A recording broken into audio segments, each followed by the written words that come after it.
So you're ready to buy a handgun, but which handgun is right for you? Well, we're going to help you today in making a good selection for yourself. To find out what's right for you, you first need to determine 4 different things. First, do you want a revolver or a semi-automatic? Next, what caliber do you wish to shoot? Next, what size firearm do you want? And finally, which manufacturer should you buy from? So we're going to go through each one of these and break them all down. So let's start with talking about a revolver versus a semi-automatic. A revolver is a firearm that looks similar to this. It's called a revolver because the cylinder where you keep the bullets at revolves each time you press the trigger. Now there's a lot of things that make revolvers attractive to people, especially first-time gun owners. One is the ease of operation. There's really not much you have to do with it. You simply press the trigger and either it goes bang or you press the trigger again and it goes bang the next time. It's also very easy to clean because there are so few parts on it. So ease of operation, easy to clean, and finally, because of the heavier frame that revolvers typically have, the metal frames that they're made of, they tend to absorb the recoil better. Now the other type of firearm is a semi-automatic. A semi-automatic is called that because each time you press the trigger and a round is fired out, a new one is loaded from the magazine up into the chamber. Therefore, as fast as you can press the trigger, you can fire bullets out, assuming there's still some in the magazine. But that doesn't mean that you can press the trigger and hold it and have them come out. That would be an automatic.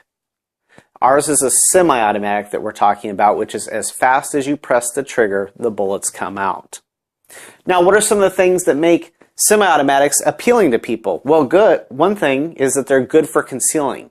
They're really easy to conceal upon your person, unlike the revolver, which can tend to be a little bit bulky and sometimes stick out a little bit because of that cylinder that spins. The semi-automatic conceals very nicely. Also, in general, you can get a lot more rounds into a semi-automatic. Some hold as many as 17 in a standard magazine. So those can be very appealing for that reason as well.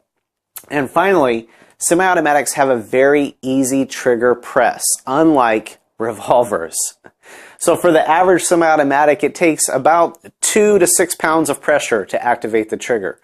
On a revolver, you're usually somewhere in the area of 10 to 14 pounds of trigger pressure to activate the trigger.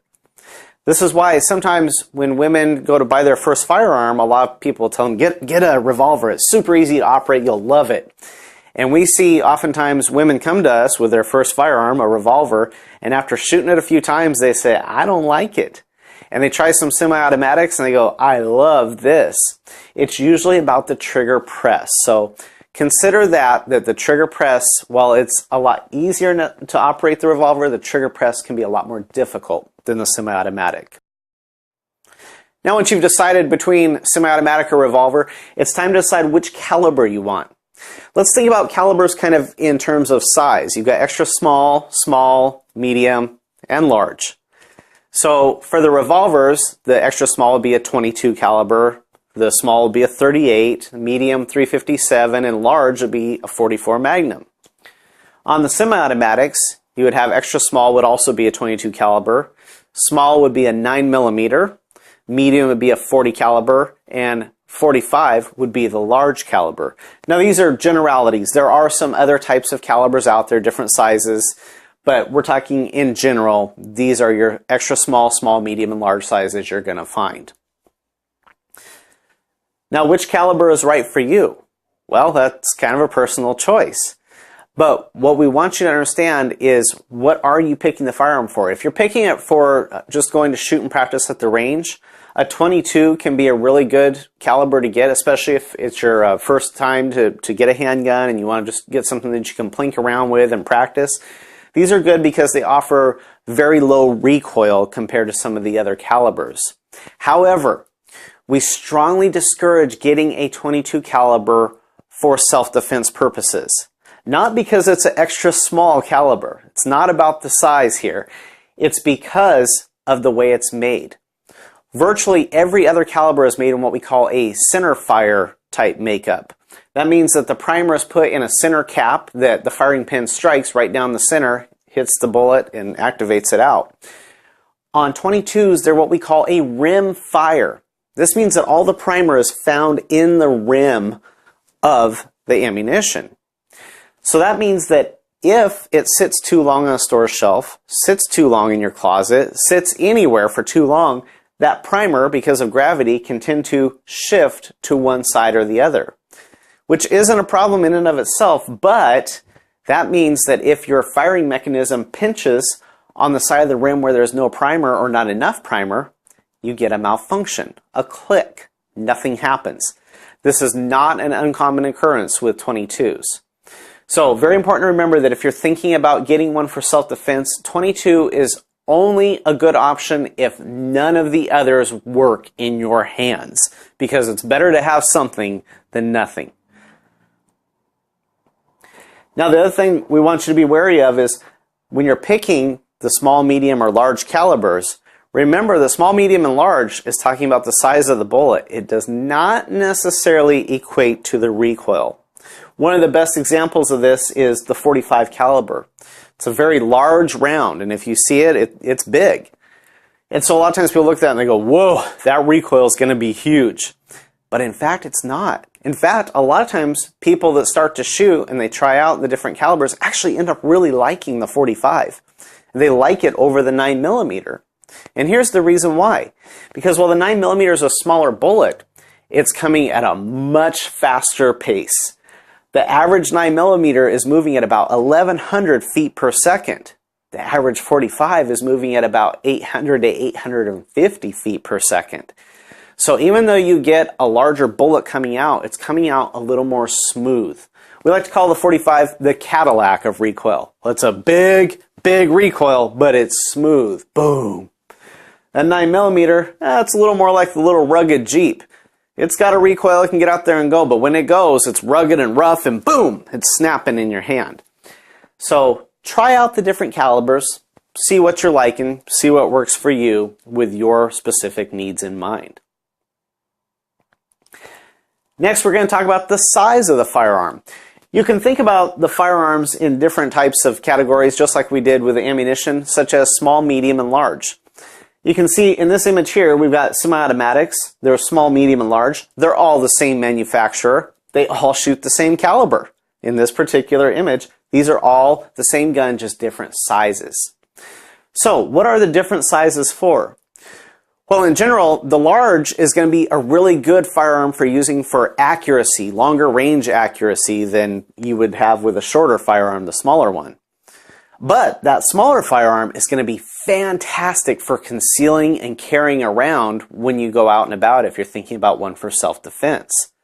Now, if you're not sure which one you're thinking about, the medium is usually a pretty good choice because it's something that you can conceal very easily, but it's also a good gun to keep for self-defense at home or to take to the range for a little bit longer range practice. So each type has its own strengths that you can look at. But regardless, remember, size does matter. Don't let anybody fool you. Size matters when it comes to the firearm. And here's the reason why. A lot of times, people will look at the firearms and they'll go, well, I don't want something that's going to have too much recoil, so, oh, I like that nice little tiny one right there. Oh, that tiny one, that's going to have no recoil whatsoever. Wrong. The smaller the firearm, typically, the larger the recoil. The reason is, it's the weight and size of the firearm that helps to absorb the energy from recoil. So if you have very little weight and size of the firearm, guess what's absorbing all the recoil? You are. You absorb the recoil if the firearm isn't doing it. So typically, the larger the firearm, the less recoil you're going to feel. And the smaller the firearm, the more recoil you're going to feel. Now, how about choosing the manufacturer? Which manufacturer do you want to buy from? Well, here's what we suggest. Get a list from all of your friends or resources, reviews you've read, whatever, and decide. Make a list of some different ones that look really good to you, some ones you definitely want to try. Take that list and you can go to your local gun store and you can try holding different ones in your hands, see which fits your hand. More importantly, go to a range and rent some of these different ones. Try them out. Try shooting some bullets through them and see how they feel when you shoot. And here's the reason why. I can tell you what the very best shoe in the whole wide world is, but that's how the shoe fits my foot. So if you try that shoe on, your foot's probably going to be shaped a little different than mine. It might not fit your foot right. It might cause you to get blisters, and it just might not feel good at all. So don't ever let anybody tell you the best gun for you is.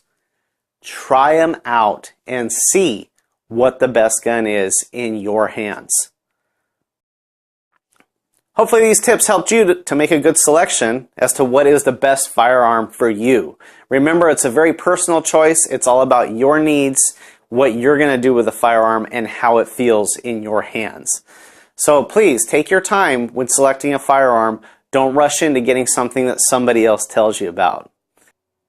For more tips and tricks, make sure to visit us at www.safeinsight.net. Check out our blog where we offer tips on marksmanship, or better yet, come see us for training. We offer marksmanship classes, advanced handgun classes, multi-state concealed carry classes, as well as knife training, women's self-defense, and children's self-defense. So be sure to visit us at www.safeinsight.net or come to one of our training locations.